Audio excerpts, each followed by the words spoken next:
Hello dears, എന്തുണ്ട് വിശേഷം? എല്ലാവരും സുഖമായിട്ടിരിക്കുമല്ലേ? അപ്പം നമ്മുടെ ഇന്നത്തെ ഒരു മോർണിംഗ് വ്ലോഗിൽ നമ്മൾ ഒരു ബിരിയാണി ഉണ്ടാക്കുന്നതാണ്. വെജിറ്റബിൾ ബിരിയാണിയാണ് കേട്ടോ. അപ്പം അതിന് വേണ്ടി നമ്മൾ ദാണ്ടെ ഒരു കുക്കർ അടുപ്പ് വെച്ചിട്ടുണ്ട്. അതിലേക്ക് കുറച്ച് നെയ്യ് ഒഴിച്ചു, കുറച്ച് കറുവപ്പട്ട, കുറച്ച് ഗ്രാമ്പൂ, ഒരു ഏലയ്ക്ക, അങ്ങനെ എല്ലാം ഇട്ട് മൂപ്പിച്ചതിന് ശേഷം നമ്മളത് ഇഞ്ചിയും വെളുത്തുള്ളിയും ഒക്കെ അരിഞ്ഞ് വെച്ചിരുന്നതൊക്കെ തട്ടിയിട്ടുണ്ട് കേട്ടോ. അപ്പം ഇത് മോർണിംഗിലാണ് ഈ വ്ലോഗ് എടുക്കുന്നത്. അപ്പോൾ അതിനായിട്ട് സൗണ്ടിനൊക്കെ ഒരു വ്യത്യാസം കാണും. ഉറക്കളച്ച്, കാരണം നല്ല കഷ്ടപ്പാടായിരുന്നു. കാരണം ഇന്നലെ എനിക്ക് കോൺഫറൻസ് ആയിരുന്നു. അപ്പം പാല വരെ പോകണമായിരുന്നു.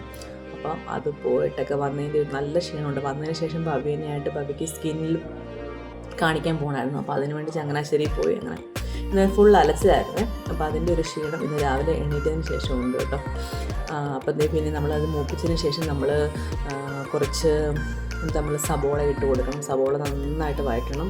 നന്നായിട്ട് വഴറ്റിയതിന് ശേഷം നമ്മൾ ആദ്യമേ പിന്നെ ഇഞ്ചിയും വെളുത്തുള്ളി ഇട്ടായിരുന്നല്ലോ. അപ്പോൾ ഇത് നന്നായിട്ട് വഴറ്റിയതിന് ശേഷം നമ്മൾ കുറച്ച് തക്കാളിയുണ്ട്, ക്യാരറ്റുണ്ട്, അങ്ങനെ എല്ലാം കൂടി ഇട്ട് നന്നായിട്ട് വഴറ്റിയെടുക്കണം.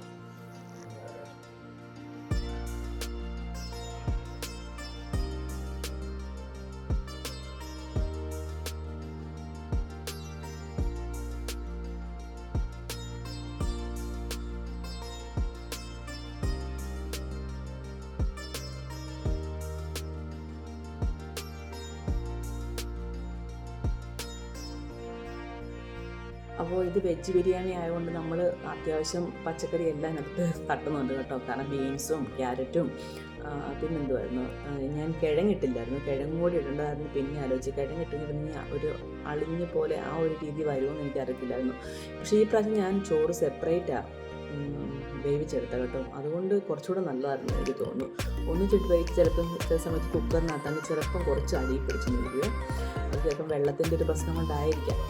അതിനുശേഷം ഇതെല്ലാം കൂടെ നന്നായിട്ട് നമ്മൾ വഴറ്റുക. പിന്നെ നമുക്ക് കുറച്ച് പുതിനയില ഇരിപ്പുണ്ടായിരുന്നതിലും പുതിനയിലയും കൂടെ കുറച്ച് തട്ടി കൊടുത്തു കേട്ടോ. പക്ഷെ മല്ലിയിലയും കൂടെ വേണ്ടതായിരുന്നു, പക്ഷെ ഇല്ലായിരുന്നു കേട്ടോ.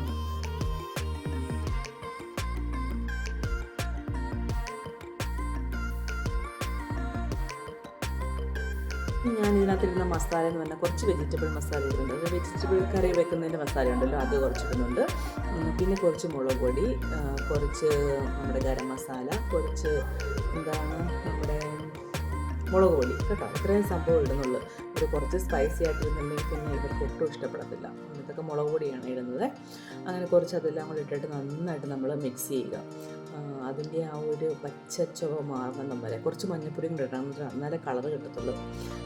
അങ്ങനെ ഇട്ടിട്ട് നന്നായിട്ട് മിക്സ് ചെയ്തതിന് ശേഷം കുറച്ച് നേരം പിന്നെയും നമ്മൾ മൂപ്പിക്കാൻ വേണ്ടി വയ്ക്കുക. ഇച്ചിരി നേരം അടച്ച് വയ്ക്കുമെങ്കിൽ അതിനകത്ത് കുറച്ച് വെള്ളം കൂടെയൊക്കെ ഇറങ്ങി ഏകദേശം ഓക്കെ ആയിക്കോളും കേട്ടോ.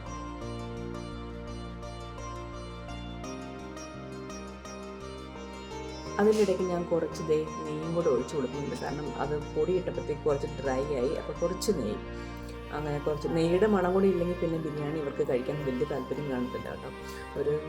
ഞാൻ അത്യാവശ്യം കുറച്ച് ഉപയോഗിക്കാറുള്ളൂ. ഏറെ ഉപയോഗിച്ചാൽ നല്ല ടേസ്റ്റ് ആയിരിക്കും. പക്ഷെ ഞാൻ കുറച്ച് ഉപയോഗിക്കാറുള്ളൂ.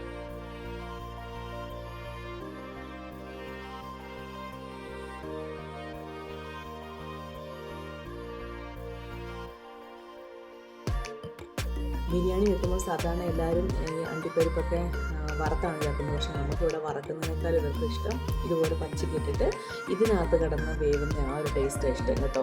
മറ്റേ മുന്തിരിങ്ങ ഇവരിടിക്കത്തില്ല, ഇവർക്ക് ഇഷ്ടമല്ല. പെറുക്കി കളയോ, ഞാൻ മുന്തിരിങ്ങ ഇടാറില്ല. അതുകൊണ്ട് നല്ല രീതിയിൽ ഒരു ബിരിയാണി വെക്കാൻ എനിക്കിവിടെ പറ്റത്തില്ല, കാരണം ഇതൊന്നും ഇടിക്കത്തില്ല. പിന്നെ അതെല്ലാം ഇട്ടതിന് ശേഷമാണ് ഞാൻ ടൊമാറ്റോ ഇട്ടില്ലല്ലോ എന്ന് ആലോചിച്ചത്. പിന്നെ ടൊമാറ്റോയും കൂടെ അതിനകത്ത് ഇട്ടതിന് ശേഷം കുറച്ച് നേരം കൂടെ ഇളക്കിയിട്ട് കുറച്ച് നേരം കൂടെ മൂടി വെച്ച് കേട്ടോ.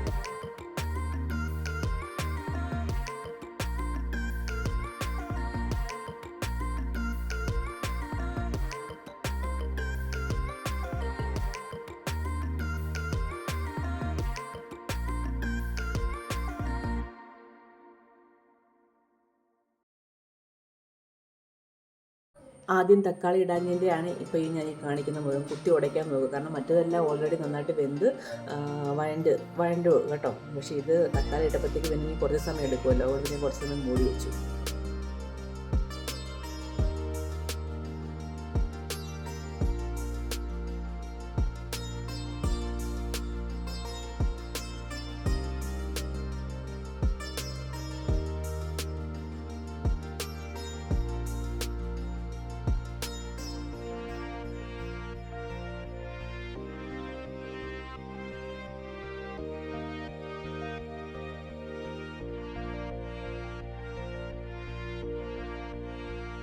അതിനുശേഷം തുറന്ന് നോക്കിയപ്പോൾ ഏകദേശം നല്ല പരുവത്തിലായിട്ടുണ്ടായിരുന്നു. അപ്പം ഇനി നമുക്ക് ഞാൻ റൈസ് വേറെ മാറ്റിയേ വെച്ചിരുന്നു കേട്ടോ. റൈസ് അതിൽ ഊറ്റിയെടുത്ത റൈസ് നമ്മളിതിനേക്ക് ഇട്ട് കൊടുത്തിട്ട് നന്നായിട്ട് മിക്സ് ചെയ്യുക. ആദ്യം മിക്സ് ചെയ്യുമ്പോൾ നിങ്ങൾ ഓർക്കും ഇത് കുഴഞ്ഞു പോയല്ലോ എന്ന്. ഒരിക്കലും ഇല്ല കേട്ടോ. നല്ല രീതിയിലാണ് റൈസ് കിട്ടിയത്. റൈസ് ഊറ്റിയെടുത്തപ്പം തന്നെ ഞാനെടുത്ത് ഇതിനകത്തോട്ട് ഇട്ട് കേട്ടോ. അപ്പോഴത്തേക്ക് പിന്നെ ഇളക്കിയെടുക്കുമ്പോൾ നിങ്ങൾക്ക് അത് കുഴഞ്ഞു പോകാൻ തോന്നും. പക്ഷേ ഒരിക്കലും ഇല്ല കേട്ടോ. ഒരു 5 മിനിറ്റ് കഴിയുമ്പോഴത്തേക്ക് ഏകദേശം നല്ല ഡ്രൈ ആയിട്ട് റെഡിയായി വരും.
എല്ലാം സെറ്റാക്കി ഇട്ടതിന് ശേഷം ഞാൻ കുറച്ച് നെയ്യും കൂടെ ഒഴിച്ചു കൊടുക്കുന്നുണ്ട് കേട്ടോ. അപ്പം പിന്നെ അടച്ചു വയ്ക്കുമ്പോഴത്തേക്ക് ആ നെയ്യുടെ സ്മെല്ലെല്ലാം കൂടെ ചോറിനകത്തോട്ട് നന്നായിട്ട് ഇറങ്ങിക്കോളും.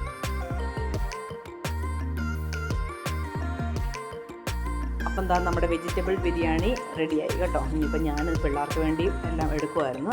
എല്ലാവരുടെയും പാത്രത്തിലേക്ക് എടുത്തു. അതിൻ്റെ കൂട്ടത്തിൽ നല്ല നാരങ്ങ അച്ചാറും ഉണ്ടായിരുന്നു, നമ്മുടെ സാലഡ് ഉണ്ടായിരുന്നു, പപ്പടം ഉണ്ടായിരുന്നു. ഇത്രയും കൂട്ടിയാണ് ഞാൻ കൊടുത്തു വിട്ടത് കേട്ടോ. പിള്ളേർക്ക് ഇന്ന് പിള്ളേർ പറയുകയും ചെയ്തു വന്നിട്ട് നല്ല ടേസ്റ്റ് ആയിരുന്നു. പോകാൻ റെഡിയായതാണ് ഗൈസ്. പിന്നെ നമ്മുടെ വീഡിയോ ഒക്കെ ഉണ്ട്, എല്ലാവരും സപ്പോർട്ട് ചെയ്യാൻ മറക്കരുത് കേട്ടോ. നമ്മളെ സപ്പോർട്ട് ചെയ്യണം. നമ്മൾ ഈ ജോലിക്കും പോയി കഷ്ടപ്പെട്ട് വന്നിട്ടാണ് നമ്മൾ വീഡിയോ എടുക്കുന്നതും എഡിറ്റ് ചെയ്യുന്നതും ഇടുന്നതും ഒക്കെ. അപ്പം നിങ്ങളെപ്പോഴുള്ളത് നമ്മളെ സപ്പോർട്ട് ചെയ്യണ്ടേ. വീഡിയോ ഒന്നും അത്ര ബോറാണെന്നറിയാം എങ്കിൽ കൂടിയും നമ്മൾ പറയുക വീണ്ടും കാണണേ. നമ്മൾ പൂച്ചക്കുട്ടം കിടക്കുന്നുണ്ട്, ഒരാളേ ഉള്ളൂ. ബാക്കി രണ്ടെണ്ണം എതിരെ പോകുന്നത് ഇതിൻ്റെ കാറിൻ്റെ അടിയിൽ കാണുമെന്ന് തോന്നുന്നു. കടന്നുറങ്ങുവാണ്, ഞാൻ പോകാൻ ഇറങ്ങിയത്. ഇന്നത്തെ ഡ്യൂട്ടി ഈ സ്കൂളിലായിരുന്നു. അപ്പം കാര്യമായിട്ടൊന്നും എനിക്ക് കാണിക്കാൻ പറ്റത്തില്ല, അതുകൊണ്ട് ഞാൻ വ്യക്തമായിട്ടൊന്നും കാണിക്കുന്നില്ല. അപ്പോൾ ഇത്രയൊക്കെ ഉള്ളൂ. അപ്പോൾ എല്ലാവരോടും ഒരുപാട് താങ്ക്സ് കേട്ടോ.